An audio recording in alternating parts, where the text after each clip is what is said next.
Fejerverkai, paslėptas jų mokslas. This is the biggest, hottest, and most explosive video on fireworks ever, covering everything from the invention of gunpowder to how fire can burn underwater, how fireworks are made, the colors, shapes, fuses, to how they're launched. We'll even see what it's like to fly through fireworks. Mr. Beast has got nothing on this. This video was sponsored by KiwiCo. More about them at the end of the show. Skamba jau įdomiai. I cannot believe the precision with that huge camera on there. Gene is going to try to fly the FPV drone actually fireworks as they explode. You ready, Gene? I think so. Gene makes a channel called Potato Jet, and he does tech reviews, but also lots of very filmic stuff. A lot of drone work. Lately, a lot of drone stuff. Okay. A lot of fast drone stuff. FPV drones. Like this one. Are you willing to fly this into a firework as it's exploding? That's the goal. If I can catch it, that's the hope. But we set it up just for that, so I think we can get it.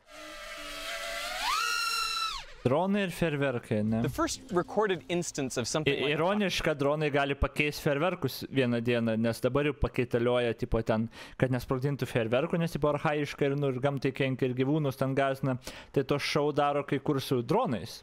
Naktį dronai sukodina, žinai, ir jie ten gali šou padaryti.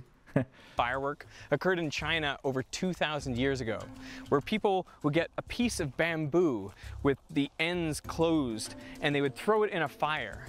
So as it heated up, everything inside would get hot and expand and eventually burst, creating this bang, which they thought scared off evil spirits. Then they developed black powder, and they put black powder inside the bamboo to make an even bigger bang. That was much more impressive. I want to test out the earliest known recipe for gunpowder. It involves 3 ingredients that you can find out in nature. Kaip pasidaryti? The first is potassium nitrate, which actually comes from bat and bird guano. Once they poop in the cave and it dissolves in water, you get these white crystals coming out. The second ingredient is sulfur. These yellow crystals you can just find on the side of hills or around thermal vents. And the third ingredient is honey. That is the major fuel for the gunpowder. Now I'm gonna mix this all up. Looks like it could be frosting. So yummy. Earliest known recipe for gunpowder. What people observed was when they heated up this mixture, it would spontaneously catch fire.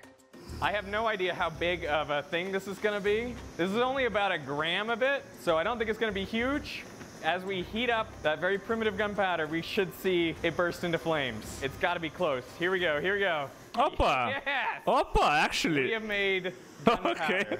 Now that took a long time before we saw the fire. So why is that? Well, honey contains a lot of water, and that's going to slow down the rate at which this is going to start to combust. People figured out that a better fuel was charcoal. There are 3 things you need to make fire: fuel, oxygen, and heat.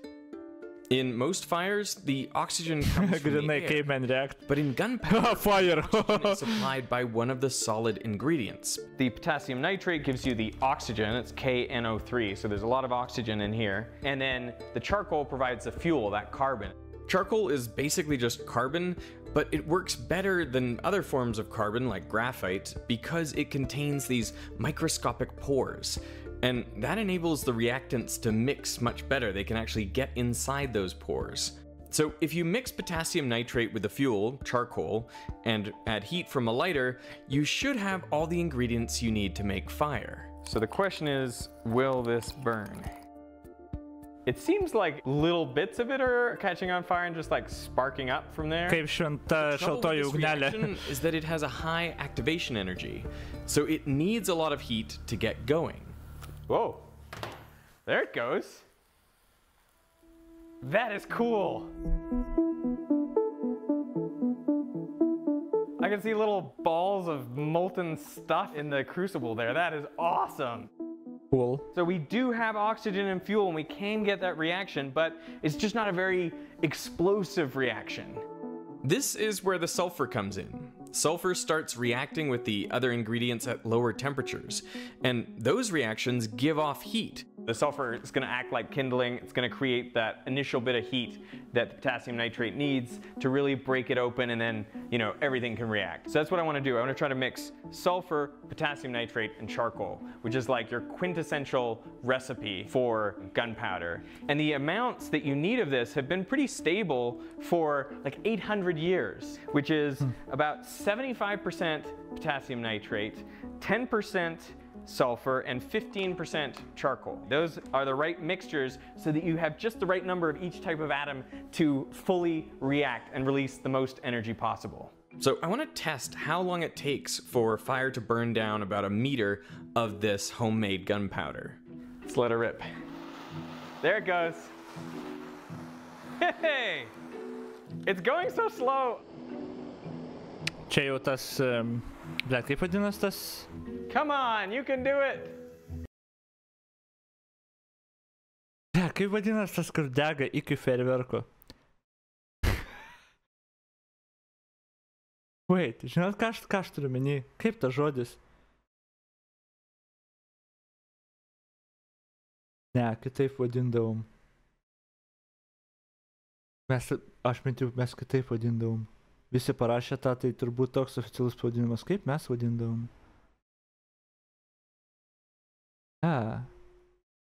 Haha, bėgus dygus pirmas. Koks yra kitas žodis? Daktis. Taip, mes vadindavom, taip, skliausteliuose. Ok, aš to knatas net negirdėjęs. Ok, daktis, jo, aš to ieškojau žodžiu, bet visiškai pamiršęs buvau. Gerai, davai. Vaizduoklės, gerai, žim toliau. Go! Go! Go, go, go! Wow, it made it to the end. You know what I think the problem is? The granules of charcoal that I've got and these grains of potassium nitrate, even the sulfur, they're all a bit big. So to actually get that reaction to happen fast, it's not really working. So what I want to do is compare that to store-bought gunpowder from, you know, a factory that's actually ground up all those particles to be really tiny, so all the reagents are really close together. Oh my! Wow. That is impressive!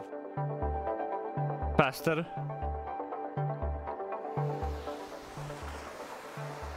Oh yes! That is gunpowder. That makes mine look so amateur. The chemical reaction that occurs in the combustion of gunpowder is complicated, to say the least. But a number of the products formed are solids, and that's why burning gunpowder creates a lot of smoke.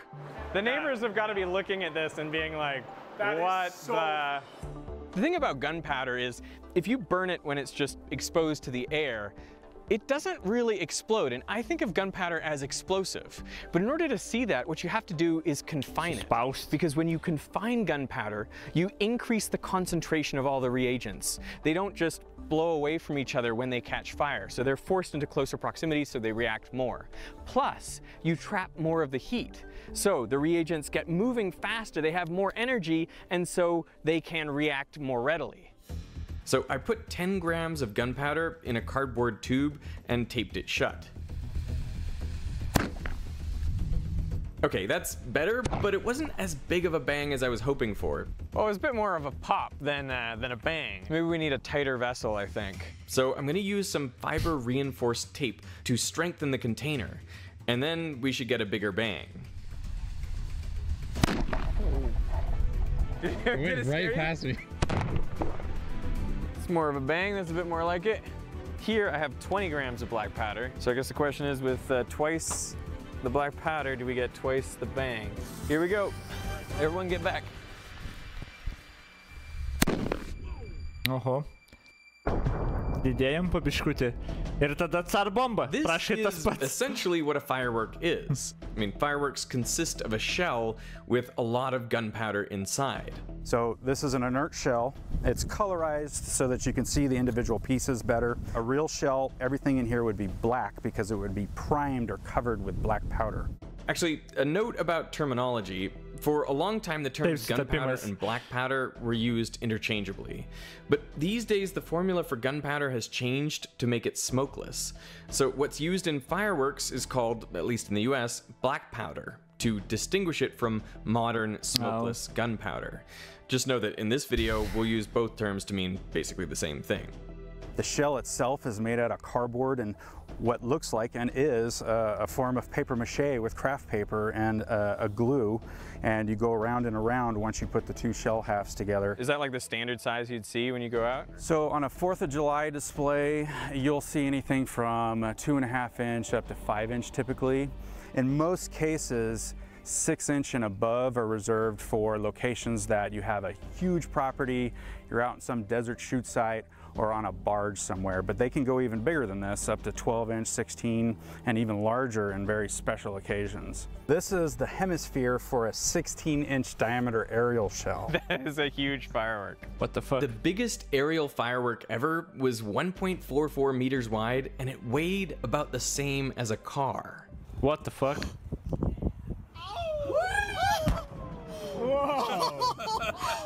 To launch a firework into the air, the way it's done is with more black powder. In a typical shell, you're gonna have a black powder that's underneath the shell, and that acts to fire the shell out of the mortar to the 800 feet in the air, which is what this 8-inch shell would go to. Shells as large as, say, a 16-inch, those can use literally pounds of black powder underneath them. To ensure the shell goes straight up, it's placed in a big plastic tube called a mortar. A pyrotechnician gets bangs for every one the audience does. You get a bang when the mortar fires, and then a bang when the shell explodes.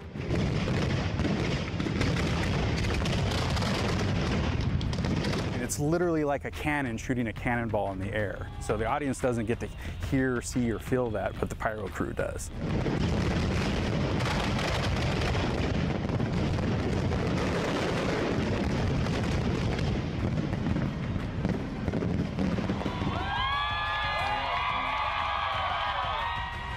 Does everything burn up before it reaches the ground? The internal contents, yes, so all the stars, the burst, all of that stuff. The casing will come down in pieces. That's why we have a fallout zone, what we call it, or the exclusion zone, where only the crew is allowed with all their PPEs, because you do get debris that comes down. It literally sounds like rain at the end from all of the debris from the finale shells going off all at once. How often do they malfunction? No. It's rare, but it does happen. You'll have a wooden rack with a few HDPE, high-density polyethylene mortars in it, and that particular material is meant to expand and split from the energy of a malfunctioning shell versus explode and throw shrapnel everywhere. We actually experienced an incident like this with the biggest shell we had set to launch. Okay, in 3, 2, 1. Uh-oh. That one did not look like it.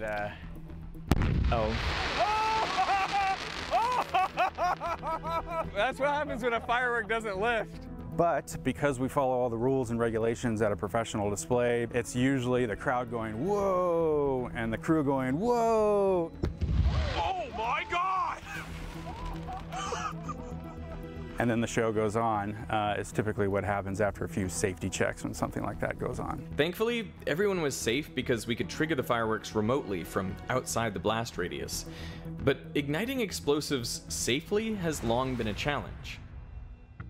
In the mining industry, their delay method back then was to literally sprinkle out a trail of black powder through the mine to give them a delay to the dynamite. The simplest fuse just consists of cotton string that's been soaked in black powder and then allowed to dry out. This is known as black match. It burns well, but pretty slowly. That alone would burn 2 to 3 seconds an inch. But once you encase it in craft paper, that's literally all this is, you change that burn rate from a couple seconds an inch to anywhere from 30 to 100 feet a second. This has the same effect as containing the black powder. It traps in the heat and reagents, so the reaction goes much faster. This is actually how we shoot our finale so fast. We're not actually pushing buttons that quickly. This type of fuse is appropriately known as quick match. Now, before I'd ever seen quick match in action, it was suggested that I try to race the signal down the fuse. What I'm gonna do is light this little piece of black match right here, and I'm gonna try to race the signal to the other end. But still, I was not prepared for what came next. Jesus! Oh. What the heck was that? What the fuck? You are kidding me! You didn't tell me it was gonna do that? The force of the combustion products causes the quick match to whip around wildly. It's crazy how much just containing the reagent and containing the heat from the reaction accelerates it. It certainly burns much faster than the black match without the paper. Man, every time that gets me. One problem with these basic fuses is they aren't waterproof. Even though they contain the fuel and the oxidizer, so they don't need the oxygen in the air to burn. Nes visi žinom, viskas, ko mums reikia dabar, tai povandeninių fejerverkų. They do need heat, and water is just too good at conducting the heat away from the fuse, so it snuffs out the reaction. And it fizzles out. The same problem occurs with road flares. I thought since the flame comes out with such high pressure, it might be able to stay lit underwater. 3, 2, 1. And it did for a little while, Kažkiek. but eventually the water got in there and stole the heat. So I think that the water is putting it out by pulling the heat away from it, so it doesn't have enough energy to keep burning. You bring it out. Come on, come on. Ah! Oh. Wait. Hey! Hey! Oh. And There are special flares made for underwater applications, but even those have similar problems.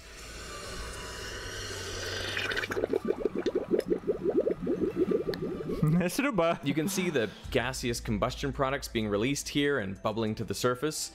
And while this flare lasted longer, the water still eventually put it out. Come on, why did that go out? But it is possible to make a waterproof fuse. So this is your traditional visco fuse. You're going to see this in a lot of your consumer fireworks. Very big fireworks store. Uh-huh. Oh, delicious. I feel like we have to get this. Spins and emits fire. I'm excited about this one. Here we go. In 3, 2, 1. It's really got a powder core with a fiber wrap to it. Ne, per ar tu čia filmuoja?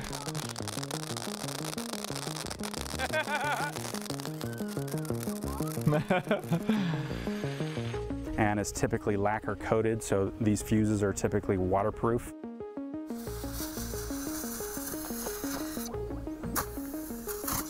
Whoa! Calm down there. Wow! That was impressive. Fuses are not only used to light fireworks, they are a core component inside a firework. So that quick match flashes really quick down into the black powder lift. That ignites, and while it's pushing the shell out of the mortar, it lights the time fuse. So this is what would actually be in the shell to give you the time delay from the time the lift charge fires to the time the shell hits apogee and explodes in the sky. You know, it's about a 1/4 inch in diameter and is really a black powder core rigid fuse compared to the more flimsy visco type. It's really important that the time delay fuse keeps the combustion contained inside it, so the firework only explodes when you want it to, at the very peak of its trajectory. So we tested it underwater. But you think it's waterproof? Should be. All right. It's taking its time. There we go. Should be. Žinai, visą laiką geriausias atsakymas, kai su sprogmenim visokiais degėjais paklausi klausimą ir atsakymas iš eksperto, turbūt. Galimai. Galimai. A firework type Should be. fuse? These function by not letting fire out the side so that the shell doesn't get lit prematurely. So smart. you should only see it spit out the end once it's made its all the way through. What's containing it? Like, what kind of material is containing it? Well, there's a number, there's weaves of fibers in there and a layer of asphalt that really provides that waterproofing. So you can kind of see how the signal is progressing. You can see how the fire is progressing through there. Because obviously it's getting hot. Some of the gas. By the way, šitaip nors streamą susprogdino. See his products are coming up. Oh, is it gonna come out? Was that it? That was it. That is all that is needed to ignite the core of a firework. So after that time fuse hits its end, it'll light a piece of black match that'll then flash into the burst charge. So that's what's represented by this blue material, which is typically rice hulls or something similar to that, coated with black powder. What are rice? Oh, rice hulls. Yes, rice hulls, not holes, sorry. I was like, they're making rice holes, like donut holes. The reason we coat rice hulls is because you get a very granular powder in the center of the shell now, which allows the flame to propagate very quickly through the shell, igniting everything simultaneously, creating that significant overpressure very quickly to blow the shell open. So a traditional peony shell would be your most basic of fireworks, where these stars would literally be lining the hemisphere, and then you'd have your burst in the middle. And that would give you a very symmetrical round sphere in the sky, your traditional firework that you see. But it's just interesting to think that when you see a firework go off, you know, all those little points of light are about that size. Yeah. But they look, I mean, I would say that they look bigger, right? Because they're so bright, I guess. Yeah. Cool. So fast. How fast does this thing go? Pretty quick, and it is definitely trickier when it's dark like this. Okay, can you see anything? Once I go start looking here, I'm like, I'm not sure. How do you get focused to something that's not there yet, and you're not quite sure where it is or where anything is, because it's all pitch black? Because I basically have locked the exposure on this. We can at least see how the exposure is. Taking off? Yes. Amazing. Sai pagavo? Damn. Blue.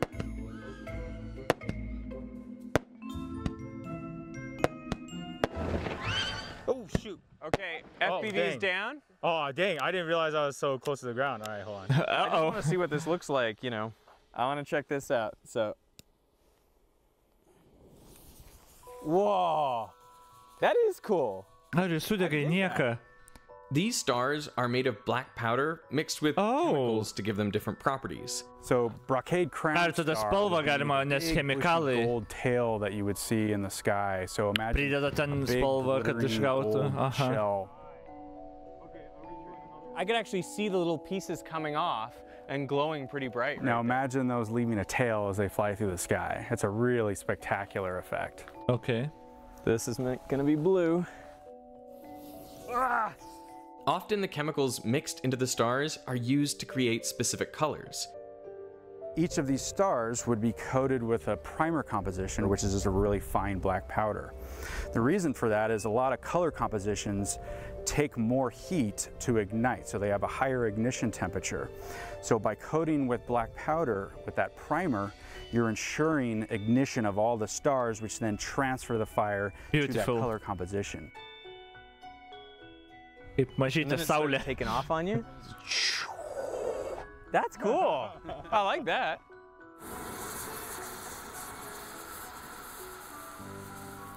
Jesus, bright. The colors of fireworks are actually thanks to quantum mechanics. An element absorbs energy from the combustion, raising an electron to a higher energy level. And there are only certain transitions which are allowed, so when the electron drops back down to a lower energy level, it gives off light with the specific energy of that transition, which corresponds to a particular color. Some elements are particularly well suited to create certain colors. So as the copper ions go in there, they absorb energy from the fire, from the combustion, and then the electrons drop back down to a lower energy level, and they give out that blue light predominantly, and that's why we get such a great blue color. What a thing of beauty. This is just a little interjection because I was looking at our flame tests, and the copper salt tests, you know, anywhere you look, copper fireworks are meant to be blue, like bright blue, but those flame tests look kind of green. And so I didn't really know what was going on, but I was sitting here playing with my kids with the KiwiCo flame test kit. I know like they did sponsor this video, but didn't tell me to put a section like this in. But what I found is that, okay, I'm using a copper salt here, and it starts out green, and then if you leave it for a while, come zoom in here, it starts to get blue. Oh, look at that blue. To get the beautiful blue color, I think you need more heat. I think it's a higher temperature that we need that we didn't achieve in our flame tests out in the field. Here we got some calcium chloride. Oh yeah. Oh, that is a beautiful orange. Look at that. Here we're getting some potassium chloride to give us some violet. I'm not seeing too much violet, but maybe just a little. Barium chloride. Of course, that's just small scale. Our pyrotechnician mixed up some color salt and fuel in a mortar. What's in there is about 2 gallons of methanol with boric acid on this one. Okay. And copper 2 chloride on this one. 3, 2, 1, fire! Yeah! That was awesome. That is the beauty of quantum mechanics. The electron transitions that give rise to the color of fireworks are, at least in my opinion, way cooler than colored smoke bombs. So the combustion products here are solid. That's why they make so much smoke. In this case, there's just dye in the smoke to give it its color. Yes. To make so-called ghost shells, the stars are coated in layers of different chemicals, which allows them to change color mid-flight. Okay. So assuming your shell construction was very uniform, your casing, all your stars are the same mass, you're going to get a very uniform explosion in the sky. So it's really as simple as how you lay out the stars in the shell, and it'll break in that pattern in the sky. So what's your favorite patterned? Jellyfish are pretty neat. If you've ever seen a jellyfish, it really looks like a jellyfish. You get the dome, and then you get tentacles coming out the bottom. That sounds amazing. Yeah. Do they just do it by changing the color and position of the stars up here? Like, how do you get a dome and then tentacles? If this was the shell and you have another half this way, only the top half would be covered, and that would be your dome, and then you'd have a couple larger stars to create the large tentacles that come out the bottom. These days, fireworks aren't usually triggered by lighting a fuse by hand, but by pushing a button. Each one of these buttons would correspond to an individual firing circuit going out into the field. The button sends current down the wire to an electric match. A little filament in the match heats up, triggering a chemical reaction, which then spits fire into whatever you're trying to light. Yeah, I think it's just dust in the motors. I think so. This might be a pretty quick repair. We are about to have a fireworks finale in the middle of nowhere, in the pitch dark, for like a minute. Cool. And we're gonna try to fly FPV drone through it. So what does it actually look like to be in the middle where all the fireworks are exploding? In 3, 2, 1.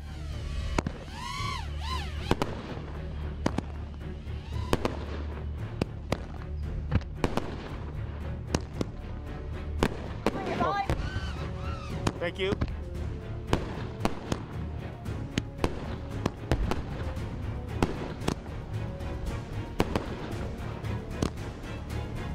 Mėnulis. Kiborgas. Fejerverkai. Sorry.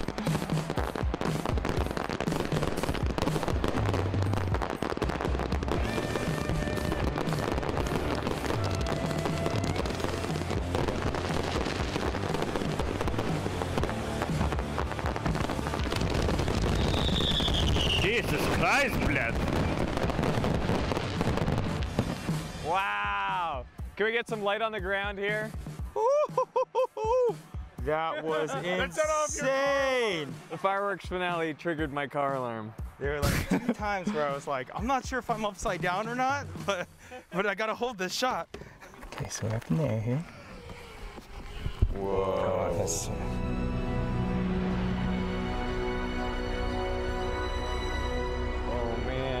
right through them, right around them. It was just far. Yeah, pretty cool shot. Bet žiūri, gerai pagavo čia.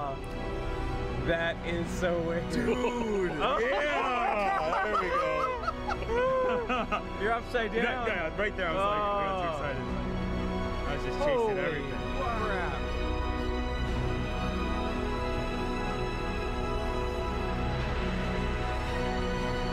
Okay, cool.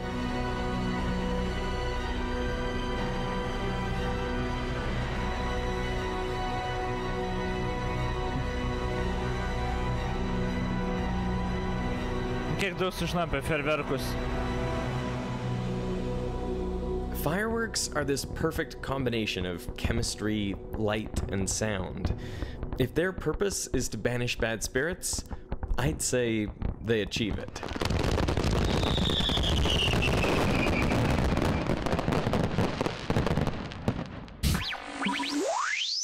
Ir aš norėjau įjungti iškart parodyti, buvo Mr. Beast video, kur fejerverkus sprogdino. Pagal kainą tipo. Pala, kur čia buvo?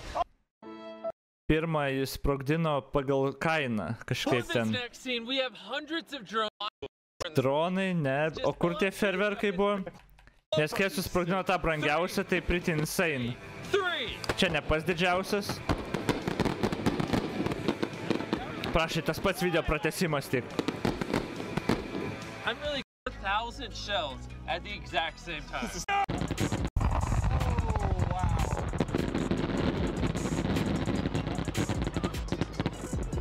La, pagarsinsiu biškai, bet čia jo, jie kažkokią labai gerą perspektyvą jie filmuoja, tai, nu... That was the coolest thing I've ever seen in my entire life. Dude, that was dope. That was dope. Guys, that was dope. I'm not gonna lie. That was dope. That was dope. $1,000 firework. $10,000, $40,000 is a lot of money. There's a lot of stuff we could do. Okay, давай, go. 3, 2, 1, fire!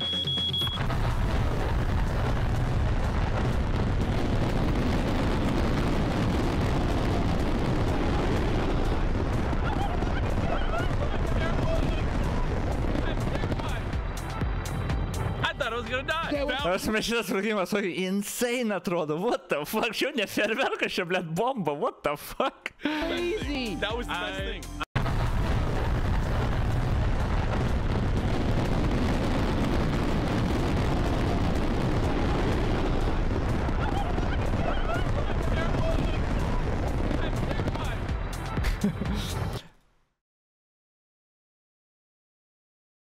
Da.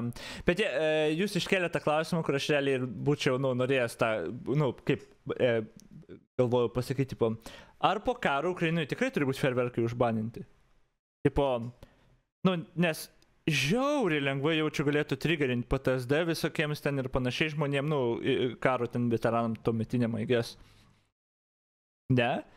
Kitos šalis, kaip ten po kokių antrų pasaulinio ar dar ką, ar fejerverkai, ar atsižvelgia kas nors į tai? Nes aš kaip įsivaizduoju, blet, grinai tokie sproginėjimai, žiauriai emociškai triggerini tos dalykus, aš nežinau net. Kaip karo situacijai, ar šalyje apskritai fejerverkų gal negalėtų turėti naudoti, nes kad jo nekonfuzintų ten kartais. Nežinau, skamba toks kaip įdomus dalykas. Koks vakaras ilgas, kaip širdim man gelia.